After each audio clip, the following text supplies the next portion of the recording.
যিশুকে 2000 বছর আজ থেকে 2000 বছর আগে একটি শিশুর জন্ম হয়, যার জন্মের মাধ্যমে আপনার জীবন পরিবর্তন হয়, আপনার লাইফ পরিবর্তন হয়।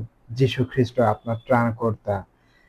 আমরা পৃথিবীতে অনেক মানুষ স্বপ্ন নিয়ে আসে, আমি এই করব, বাড়ি করব, গাড়ি করব, এই পাশ করব, সেটা করব, কিন্তু যিশুর জীবনের লক্ষ্য ছিল আপনাকে পরিত্রাণ করা। যিশুর জীবনের লক্ষ্য ছিল আপনাকে পাপ থেকে মুক্তি দেওয়া, আবার ঈশ্বরের সাথে কানেক্টেড করা। যিশু বলেছেন, আমি পথ, সত্য ও জীবন, আমার মধ্য দিয়ে না গেলে কেউ পিতার কাছে যেতে পারে না। সুতরাং যিশু আপনার জীবনের জন্য, আপনার পাপ থেকে মুক্তির জন্য ক্রুশে জীবন দিয়েছেন, পুনরুত্থিত হয়েছেন। তিনি আপনার জীবনকে পরিবর্তন করার জন্য এসেছেন, আপনার জীবনকে বাঁচানোর জন্য এসেছেন, নতুন জীবন দেওয়ার জন্য এসেছেন। যিশু কে?